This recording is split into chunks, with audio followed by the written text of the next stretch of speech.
Assalamualaikum warahmatullahi wabarakatuh. Ketemu lagi dengan saya, Tatik Ekawati Permana, dalam pembahasan kita kali ini yaitu mengenai pengorganisasian. Pengorganisasian adalah tahap selanjutnya setelah kita melakukan perencanaan. Jadi di sini pengorganisasian adalah bagaimana kita mengatur, melaksanakan apa yang sudah kita rencanakan. Nah, apa saja kegiatan yang dilakukan dalam pengorganisasian ini? Yaitu yang pertama adalah pembagian kerja. Jadi di sini kita bagi ya, tugas-tugas atau pekerjaan-pekerjaan ini kita bagi. Tentunya kita bagi ini ke orang yang tepat, kemudian juga dengan beban dan kewajiban yang tepat. Kemudian setelah itu kita bagi juga pekerjaan ini menurut level dari kekuasaannya ya.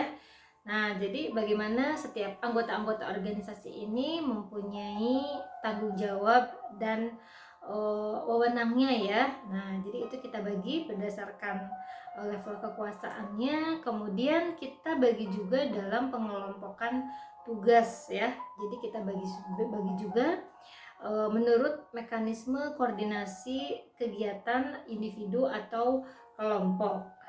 Kemudian yang terakhir yaitu bagaimana pengaturan hubungan kerjanya ya. Jadi bagaimana diatur hubungan kerja ini di antara anggota-anggota organisasi, di antara tadi setelah dibagi ya pekerjaan per pekerjaannya. Nah, bagaimana hubungannya, koordinasinya, apakah bisa berjalan dengan baik. Nah, ketika bisa berjalan dengan baik itu pasti akan mempunyai hasil yang juga baik. Nah, kemudian ada asas-asas di dalam organisasi ya, yaitu profesional. Artinya profesional ini pembagian kerjanya ini sesuai dengan keahliannya ya. Jadi akan lebih cepat dalam pengerjaannya. Kemudian pengelompokan satuan kerja ya yang menggambarkan pembagian kerja. Jadi di sini pengelompokan satuan kerja ini sudah tepat sehingga terjadilah tim-tim yang akan mengerjakan pekerjaannya ini ya. Kemudian asas selanjutnya adalah pelimpahan wewenang ya. Jadi bagaimana ketika suatu pekerjaan ini dilimpahkan kepada seseorang ya. Nah, jadi tidak dikerjakan sendiri tetapi dilimpahkan wewenangnya ya, didelegasikan. Nah, ini diharapkan mampu menjadikan pekerjaan kita ini efektif dan efisien. Kemudian ada di sini kontrol ya. Jadi ada kontrol, artinya setelah wewenang itu diberikan ya, bagaimana kita melihat ya sampai di mana pekerjaan ini dilakukan ya, dan hasilnya bagaimana setelah dikerjakan. Kemudian di sini ada asas satuan perintah. Artinya di sini tidak ada perintah yang double ya, atau perintah yang tumpang tindih ya, atau perintah yang banyak dalam satu waktu. Itu yang akan membuat menjadi bingung. Jadi di sini ada satuan perintah yang memang sudah terkoordinasi dengan baik. Jadi tidak membingungkan anggota organisasi untuk melakukannya. Nah, kemudian asas selanjutnya adalah fleksibel dan seimbang. Artinya fleksibel ini semua pembagian tugas yang tadi itu dilakukan sesuai dengan keadaan ya, dengan situasi dan kondisi ya. Kemudian juga seimbang, artinya juga tidak dipaksakan atau tidak serta merta sesuai dengan perencanaan yang di awal. Ketika ada terjadi perubahan situasi dan kondisi yang mengharuskan kita juga berlaku fleksibel, itu yang harus kita lakukan.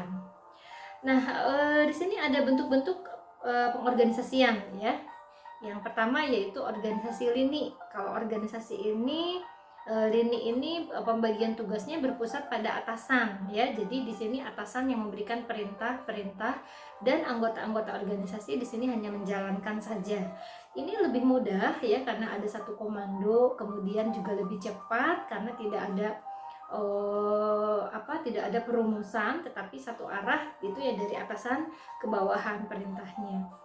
Nah, yang kedua ada organisasi staff. Nah, organisasi staff ini tidak seperti lini, tetapi lebih ke bagaimana di sini pimpinan sudah mampu berkoordinasi, sudah mampu bernegosiasi, ya bahkan merumuskan suatu keputusan itu bersama-sama dengan staff. Di sini bagus organisasi staff ini, ya bagus, tetapi ini memakan waktu yang lama. Nah, jadi sebetulnya antara organisasi lini dan organisasi staff mana yang lebih baik? Kembali lagi, yang lebih baik adalah ketika organisasi ini mengikuti atau menyesuaikan dengan kondisi dan situasi pada saat itu, ya. Nah, makanya di sini ada nih organisasi lini dan staff, yaitu gabungan daripada lini dan staff. Jadi organisasi lini dan staff ini lebih fleksibel, ya. Jadi melihat kondisi yang ada. Ketika diharuskan harus mengorganisasikannya lini, artinya keputusan itu diambil oleh pimpinan, dilakukan. Tapi apabila kita masih punya keleluasaan waktu, ya, masih kita bisa ada untuk bernegosiasi dengan para bawahannya, itu dilakukanlah staff, ya. Nah, staff ini juga mempunyai efek yang positif ya terhadap organisasi, dimana di dalam pengambilan keputusan atau pengorganisasian staff ini, staff dilibatkan, kemudian dimintai pendapat, didengarkan. Artinya di sini staff dilibatkan sehingga sense of belonging dari staff itu juga lebih tinggi. Dan yang penting adalah staff atau karyawan itu sangat mendukung terhadap pengorganisasian dari perusahaan tersebut. Oke, kemudian proses-proses dalam pengorganisasian, ya. Nah, di sini ada bagaimana nih proses-proses mengorganisasikan sesuatu, ya. Pertama adalah merinci seluruh pekerjaan, ya. Jadi dirinci dulu apa-apa saja yang ada, ya, yang harus dikerjakan. Kemudian yang kedua adalah membagi pekerjaan ini ke dalam aktivitas yang logis, ya.